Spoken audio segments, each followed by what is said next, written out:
¿Qué tal? Buenas noches, gracias por acompañarnos como todos los sábados en Contragolpe. Seguimos con este ciclo de historiadores. Ustedes saben, ya pasaron figuras como Romero, Pacho O'Donnell, Rambrienza, Hilda Sábato. Hoy es el turno de Eduardo Lázari. Es una figura, a mi juicio, muy particular porque lo distingue, lo que yo considero y que lo hace distinto estéticamente, es su tono de voz. Es una voz muy inconfundible. Hizo un ciclo, hablábamos detrás de cámaras acerca de eso recién, de anecdotario histórico muy interesante de la ciudad de Buenos Aires, auspiciado por una marca, y para mí quedó muy grabado en muchos inconscientes colectivos, ¿no? Eso me parece que le da como su primera marca. Y después es un historiador con mirada propia, que es lo que queremos sobre muchos temas. Ustedes saben, venimos abordando a través de disparadores antojadizos determinadas secuencias de nuestra vida política y social a lo largo de 200 años y sobre eso vamos a ir hablando. En un minuto y después del corte venimos con Eduardo Lázari.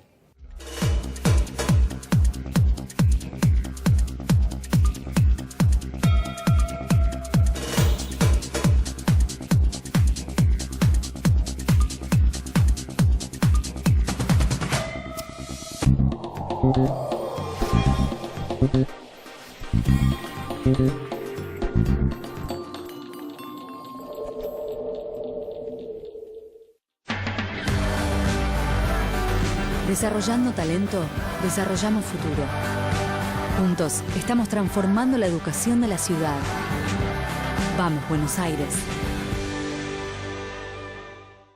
Este verano, vení a Mar del Plata a disfrutar de un montón de propuestas gratuitas. Playas llenas de comodidades, entretenimiento, espectáculos y beneficios para toda la familia. Vení a Mar del Plata, que te hace feliz.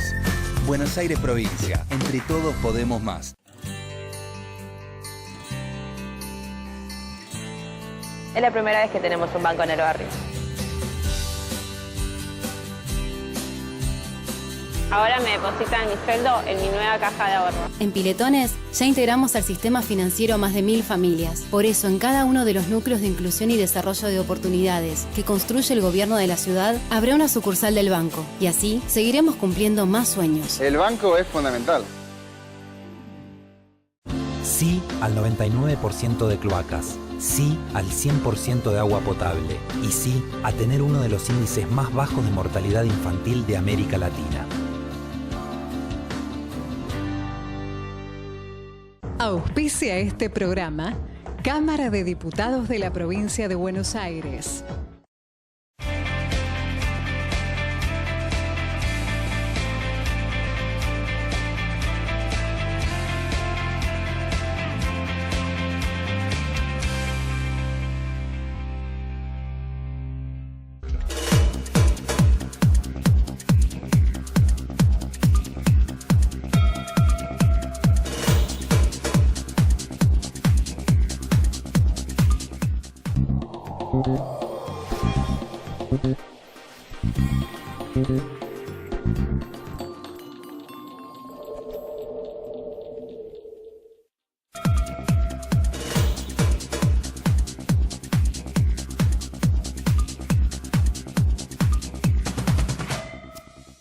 Bueno, Eduardo, gracias por acompañarnos. Muchas gracias por la invitación. Y venir a lo que hoy es nuestro estudio, que en realidad lo decimos, ¿no? Porque le pasamos poco el aviso a esta gente que nos da esta gran cobertura. Es el Hub Porteño, es un gran hotel boutique ubicado en la Recoleta de la ciudad de Buenos Aires y que nos abre sus puertas para poder hacer este ciclo de historia. Así que bueno, pasados los parroquiales, queríamos iniciar, como lo hacemos casi todos los que nos han visitado, de una manera antojadiza, vuelvo a decirlo, pero que lo usamos como disparador. Y decimos que después de nuestras guerras civiles del siglo XIX, aparece un primer periodo histórico que muchos lo vinculan con categorías que, una vez más, antojadizamente lo usamos para disparar, con una mirada conservadora, si vos querés, ¿no? Sarmiento, Roca, el Tano Carlos Pellegrini, ese primer periodo fundante de nuestra Argentina de posguerras civiles. Vos sabés que ahí vos aludís a algo que en la historiografía, es decir, el relato ordenado de la historia, a veces se omitió, que fue hablar de la guerra civil, ¿no? De guerras civiles. Sí. El relato de la historiografía liberal, que básicamente Bartolomé Mitre y Vicente Fidel López establecieron, hablaba de un periodo vinculado a la independencia, luego la anarquía, por la dificultad que tuvo el país durante casi 40 años de establecer un gobierno nacional, y se hablaba de la anarquía y no se hablaba de la guerra civil, ¿no? Que yo creo que se puede hablar de una guerra que comienza con una suerte de protoguerra, que fue todo el proceso de enfrentamiento entre la Liga de los Pueblos Libres, encabezada por Artigas, Ramírez y López, contra las Provincias Unidas,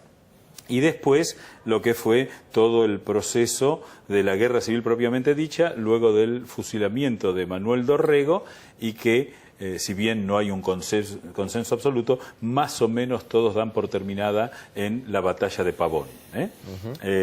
Y eso, digamos, ha hecho que esa organización nacional, por un lado, lo relegue a un personaje fundamental, que es Urquiza, pero Urquiza en realidad es el primero, después de la guerra civil.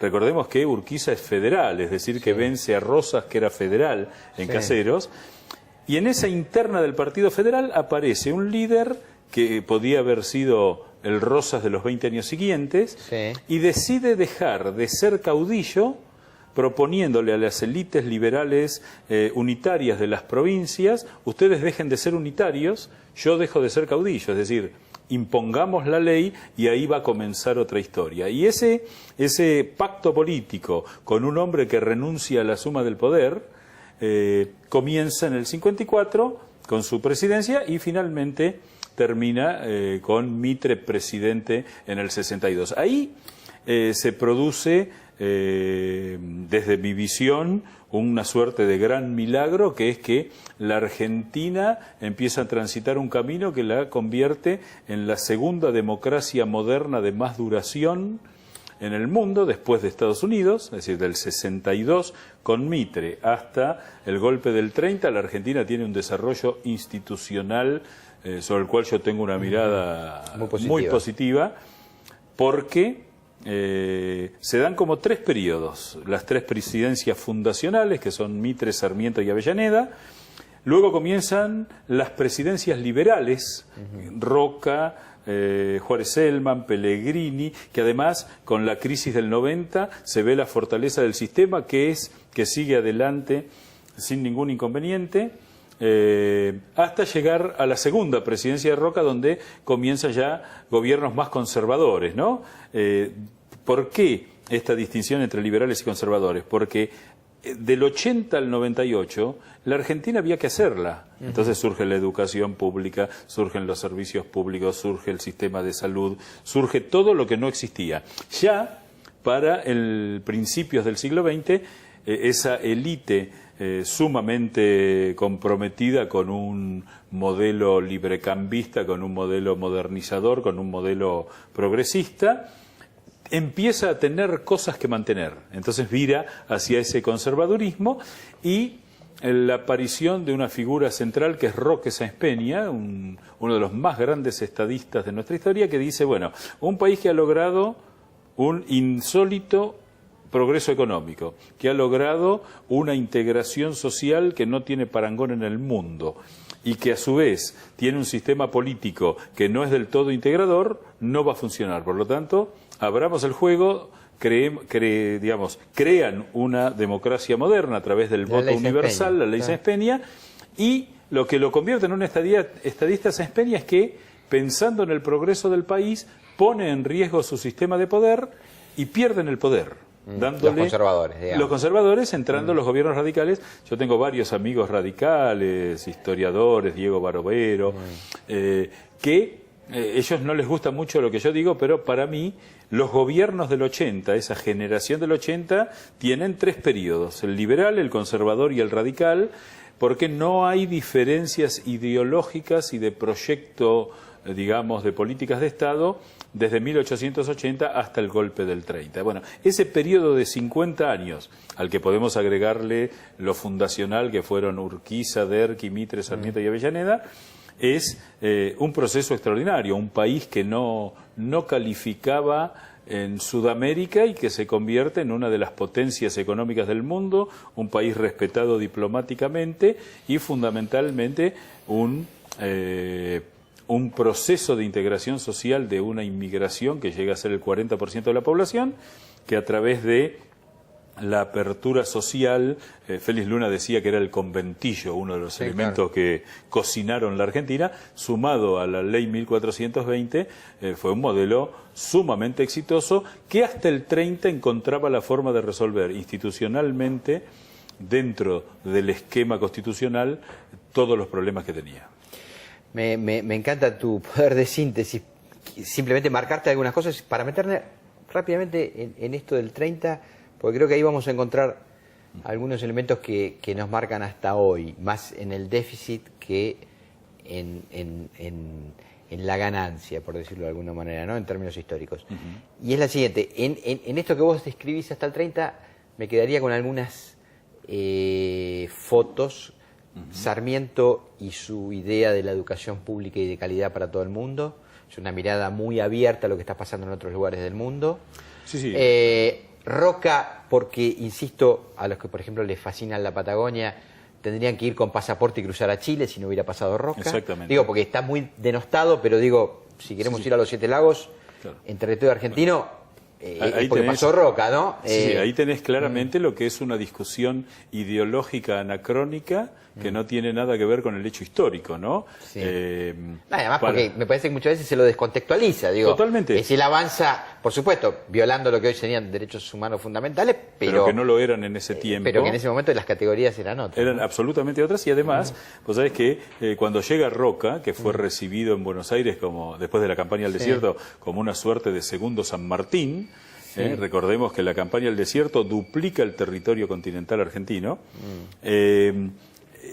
Un periodista le pregunta, ¿y qué descubrió en la Patagonia? Y Roca dice una frase muy infeliz, vista la historia, que es que no había indios. ¿Cómo que no había indios? Porque, cuando el Estado argentino asumió la ocupación de la Patagonia en un contexto internacional muy favorable, porque Chile estaba peleando con Perú y con Bolivia en la Guerra del Pacífico, y organizó una campaña en serio de tipo militar, prácticamente no hubo combates. Acá sí hay un fraude histórico en el relato, que es cuando se habla de genocidio. Siempre hablar, es decir, una muerte injusta es una muerte injusta, pero decir genocidio, primero que es un concepto humano que se incorpora recién a mediados del siglo XX, con lo cual estamos aplicando una categoría que no estaba fuera de tiempo. Pero además, el genocidio está determinado por la cantidad de gente muerta, está determinado por la masacre. Y la campaña al desierto, el ejército tuvo un problema que fue que incrementó artificialmente la cantidad de muertos que hubo en la campaña para justificar los gastos. Esto está dicho. Documentado. Hay dos cifras sobre el muertos de la campaña al desierto. 864 según los salesianos, que bendecían los cadáveres, y 1400 según el ejército. Teniendo en cuenta que aproximadamente había una población de 150.000 indios, para usar la terminología de su tiempo, estamos hablando de menos del 1% de la población, con lo cual podemos discutir si fue correcto o no, y eso es perfecto, pero lo que no se puede es aplicarle la categoría de genocidio. Estos son temas antipáticos, que además suenan políticamente incorrectos, pero que es bueno abordar. Así que... para despedirnos de esa época, el Tarno Carlos Pellegrini sienta las bases del industrialismo en la Argentina. Eso después no se termina consolidando, lo hablamos. Es muy bueno ese detalle que das, porque en realidad el problema por el cual la Argentina no se convierte en una economía industrial en el tiempo en el que todos los países se convertían en potencia industrial era que su producción agropecuaria era suficiente para mantener un estándar de vida altísimo para su población. Por supuesto, unos ganaban, eran las fortunas más grandes del mundo, pero, digamos, hay la queja en la presidencia de Alvear, que es donde empiezan a aparecer algunas estadísticas, es que se consideraba pobre al que no tenía derecho a una vivienda, y no se discriminaba entre un conventillo y otro, pero que no tenía acceso a una vivienda y que no tenía para comer las 4 comidas diarias, que eran las que te daban en el hotel de inmigrantes, entonces se tomaba eso, llegaba al 2% de la población, y eso era un escándalo. hecho que se mantuvo hasta 1975. Es muy interesante el último discurso del presidente Perón ante las cámaras, que dice: la Argentina enfrenta la vergüenza de que la pobreza alcanza casi al 4%. Es decir, esto es muy interesante porque ahí es donde el historiador sí se tiene que poner firme y, digamos, decir, bueno, no, espera. La Argentina, el fenómeno de la pobreza estructural en la Argentina es un fenómeno nuevo. Es antipático a veces decirlo así, pero hasta 1975 no había pobreza estructural. Claro. Y en ese juego, a la Argentina la necesidad de la industria le va a llegar por su inserción en el mundo y no por una necesidad propia. Estados Unidos necesitó tener industria porque tenía que generar usando términos marxistas, una plusvalía que le permitiera incorporar a la población. La Argentina no lo necesitó. Entonces, ese discurso muy ideológico de Carlos Pellegrini recién va a encontrar... es muy interesante porque Pellegrini, a diferencia de lo que fue el industrialismo posterior, era un liberal. O sea, él decía, tenemos que ir a la industria, pero tenemos que ir a la industria dentro de este esquema librecambista donde tenemos algunas ventajas. Recién la crisis del 30, que es una confluencia desgraciada de 4 factores, que son la senilidad de Irigoyen, la incapacidad de los partidos conservadores de crear un partido moderno para competir electoralmente, la crisis capitalista de 1929, más la aparición de un militar iluminado que se creyó llamado a salvar los destinos de la patria, confluyen en un quiebre institucional que duró poco tiempo, que permitió algunas prácticas éticamente reprobables en lo político, como fue el fraude. El fraude patriótico. El fraude patriótico, pero, digamos... O la década infame, según la mirada radical, ¿no? Claro, bueno, sí. Vos sabés que hay un historiador con el que mucho no coincido, pero que él dijo una frase con la que yo coincido bastante, que es que no es ni década ni infame. A lo sumo serán infames todos los protagonistas. Los tiempos no tienen ética. Vos sabés que eso, para la historia argentina, ha significado un drama, incluso hasta hoy, para la historiografía, que es que no se ha estudiado el 30. Lo que se ha dado en llamar la década infame ha sido tan obviada que, por ejemplo, todos los presidentes de ese tiempo hay 1 o 2 biografías de cada uno, cuando de otros tenés decenas de biografías. Y si me permitís, hay figuras que clásicamente las emparentaríamos hoy con el populismo, en este caso populismo, si querés, conservador de derecha, como la figura de Fresco. Claro. Que es una figura muy determinante, sí. y sobre todo en las prácticas políticas, y que está muy en segundo plano en la vida histórica argentina, ¿no? Digo, por nombrar una figura... Perfecto. Agustín Pedro Justo, que es un presidente que asume... Llega a la presidencia sin fraude, porque los radicales se abstienen. Entonces, gana la elección. Después sí empieza a instrumentar el fraude, sobre todo en las elecciones ejecutivas.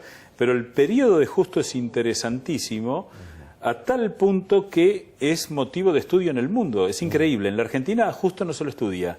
En universidades en británicas, la academia, en universidades estadounidenses, se estudia como la primera aplicación del keynesianismo en la historia, y el presidente Roosevelt de Estados Unidos viene a la Argentina a ver cómo era.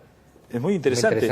Muy claro, interesante. Se pavimentaron 10.000 kilómetros de ruta. Bueno, por ejemplo, lo voy a decir, muchas municipalidades de ciudades de la provincia de Buenos Aires están hechas en esos años, que son edificios muy sólidos, hasta nuestros días. Funciona. Construcción que hoy ni soñarías en tener. En todo el país, con diversas miradas. Por ejemplo, Sabatini gobierna al mismo tiempo que Fresco en Buenos Aires, en Córdoba. Todos los grandes diques de Córdoba, salvo el San Roque, se construyen en la gobernación de Sabatini, que era radical, a pesar de que el gobierno era conservador. Se calcula que en esos años se hicieron 3.600 obras públicas en todo el país en 4 años. Por eso a mí, cada vez que cuando se habla de política, se dice, nunca, como esto no pasó, nunca en la historia, sospecho siempre que hay algo que no se estudió, pero dejando de lado eso, son periodos interesantes, ¿no? El historiador tiene que hacer un ejercicio que es apartarse de su simpatía o antipatía del personaje y estudiar qué fue lo que pasó. Vos estás con esto que estás marcando claramente, que semejante movimiento económico también alienta una corriente migratoria del interior hacia los centros urbanos, concretamente Buenos Aires, que empiezan a conformar unas nuevas capas de sociedad que todavía no tenían representación política. Y aparece un coronel Sí. con una muy impregnado de algo que estaba viendo él en Europa por su experiencia, digamos, como agregado militar, estamos hablando de Perón, queda muy impactado por lo que pasa en Italia, lo que pasa en Alemania, y bueno, el hombre conforma después lo que hoy conocemos como el peronismo, que a mi juicio, y esto como te decías barra libre, dale tu mirada, termina de conformar todas las capas y sectores sociales en muy poco tiempo, en 70 años, ¿no? Queda la Argentina Mira, casi representada. Ahí pasan algunos detalles que son muy relevantes históricamente. En el año 42 se mueren todos los líderes argentinos. Agustín Pedro Justo, que era el líder conservador, Roberto Marcelino Ortiz, que era el presidente y era una suerte de radicalismo antipersonalista, y Alvear, presidente, digamos, del radicalismo, digamos, más irigoyenista, ¿no? El radicalismo más orgánico. Eso provocó tal vacío político que además hizo un desvío fatal para la historia argentina. Los tres eran aliadófilos, es decir, ubicaban a la Argentina en la defensa de las democracias modernas en contra de los autoritarismos. El golpe del 43, en un hecho que se ignora, a mi entender a propósito, envía una misión militar a Alemania a comprar armas a fines de 1943.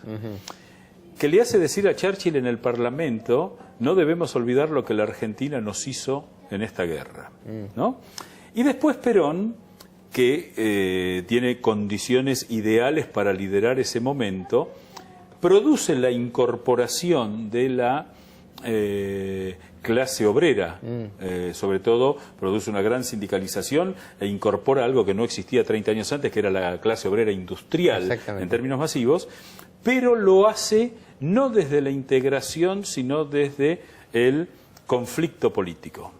Y eso creo que le ha hecho mucho daño a la Argentina, en el sentido de que se plantea que el bien de alguien en la Argentina es consecuencia del mal de otro, ¿no? Hoy es la representación de la grieta, hay buenos y hay malos. Y en ese sentido, si bien el peronismo es indudablemente el gran protagonista de los últimos 70 años políticos de la Argentina, esto es indiscutible, estando o no estando, incorporó a la política esa tensión, digamos, de enemistad que incluso los no peronistas adquirieron. Porque de hecho, tanto el radicalismo como los militares, como los